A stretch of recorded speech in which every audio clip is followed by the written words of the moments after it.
نحمده ونصلي ونسلم على رسوله الکریم اما بعد۔ احباب گرامی مرتبت، اللہ رب العزت کے فضل اور اس کی توفیق سے آج آب کوثر شریف کا 18واں درس ہوگا۔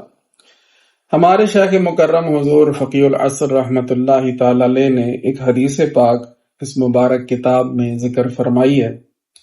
کشف الغمہ اور القول البدیع اور الترغیب والترہیب کے حوالے سے حضرت سیدنا انس رضی اللہ تعالی عنہ روایت فرماتے ہیں کہ نبی اکرم صلی اللہ علیہ وآلہ وسلم نے ارشاد فرمایا، من صلی علیہ فی یوم 1000 مرۃ، جس بندے نے دن میں مجھ پر 1000 مرتبہ درود پاک پڑھا، لم یمت حتی یرا مقعدہ من الجنہ، وہ اس وقت تک مرے گا نہیں جب تک کہ وہ جنت میں اپنی آرام گاہ، اپنی جائے رہائش نہ دیکھ لے۔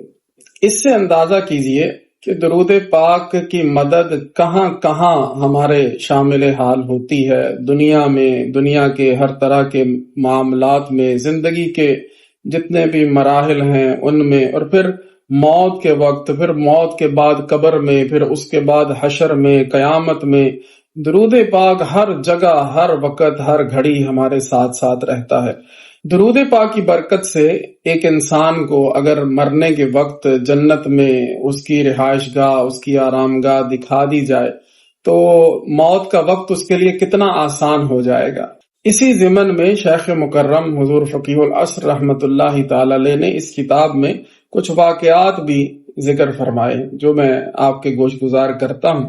ایک مریض نزع کی حالت میں تھا، یعنی آخری وقت تھا اس کا دوست تیمارداری کے لیے آیا اور دیکھ کر اس نے پوچھا، اے دوست، جاں کنی کی تلخی کا کیا حال ہے؟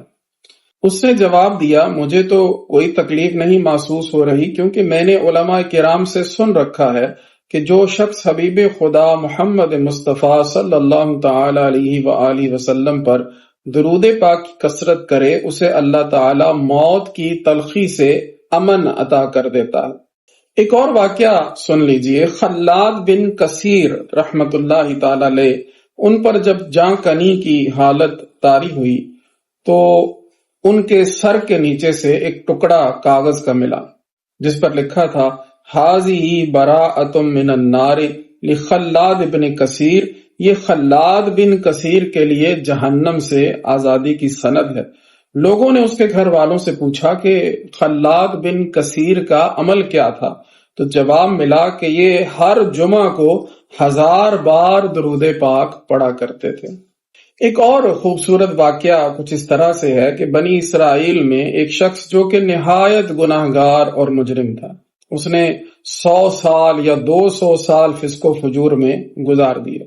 جب وہ مر گیا تو لوگوں نے اسے گھسیٹ کر کوڑا کرکٹ کی جگہ ڈال دیا، تو اللہ تعالیٰ نے حضرت موسیٰ کلیم اللہ علیہ السلام پر وحی بھیجی، اے پیارے کلیم، ہمارا ایک بندہ فوت ہو گیا اور بنی اسرائیل نے اسے گندگی میں پھینک دیا ہے، آپ اپنی قوم کو حکم دیں کہ وہ اسے وہاں سے اٹھائیں، تجہیز و تکفین کر کے آپ اس کا جنازہ پڑھائیں اور لوگوں کو بھی جنازہ پڑھنے کی رغبت دلائیں۔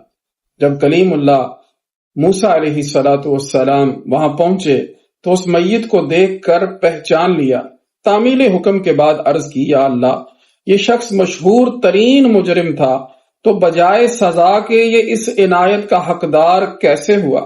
فرمان آیا کہ بے شک یہ بہت بڑی سزا اور عذاب کا مستحق تھا، لیکن اس نے ایک دن تورات مبارکہ کھولی اور اس میں میرے پیارے حبیب محمد مصطفیٰ صلی اللہ تعالی علیہ وآلہ وسلم کا نام پاک لکھا ہوا دیکھا، محبت سے اسے بوسہ دیا اور درود پاک پڑھا، تو اس نام پاک کی تعظیم کرنے کی وجہ سے میں نے اس کے سارے گناہ معاف کر دیے۔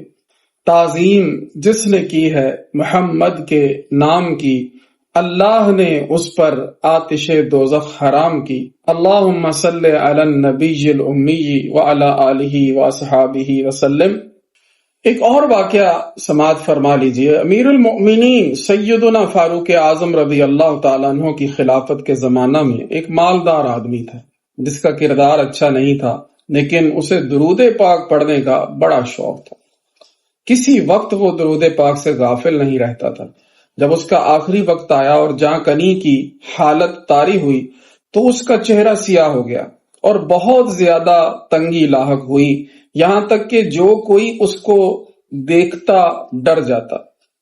اس نے اسی حالت میں ندا دی، اے اللہ تعالیٰ کے محبوب، میں آپ سے محبت رکھتا ہوں اور درود پاک کی کثرت کرتا ہوں۔ ابھی اس نے یہ ندا پوری بھی نہ کی تھی کہ اچانک ایک پرندہ آسمان سے نازل ہوا اور اس نے اپنا پر اس قریب المرگ آدمی کے چہرے پر پھیر دیا۔ فوراً اس کا چہرہ چمک اٹھا اور کستوری کی سی خوشبو مہک گئی اور وہ کلمہ طیبہ پڑھتا ہوا دنیا سے رخصت ہو گیا۔ اور پھر جب تجہیز و تکفین ہو جانے کے بعد اسے لحد میں رکھا گیا تو ہاتف غیبی سے یہ آواز سنی گئی کہ ہم نے اس بندے کو قبر میں رکھنے سے پہلے ہی کفایت کی، اور اس درود پاک نے جو یہ میرے حبیب صلی اللہ علیہ وآلہ وسلم پر پڑھا کرتا تھا اسے قبر سے اٹھا کر جنت پہنچا دیا۔ یہ سن کر لوگ بہت متعجب ہوئے، اور پھر جب رات ہوئی تو کسی نے دیکھا کہ زمین و آسمان کے درمیان وہ چل رہا ہے اور پڑھ رہا ہے، ان اللہ وملائکتہ یصلون علی النبی یا ایھا الذین آمنوا صلوا علیہ وسلموا تسلیما۔ تو احباب گرامی، آپ نے ملاحظہ فرمایا کہ موت کے وقت میں آسانی اور پھر موت کے بعد کے مراحل میں کامیابی پانے کے لیے درود پاک کس قدر کارگر ثابت ہوتا ہے۔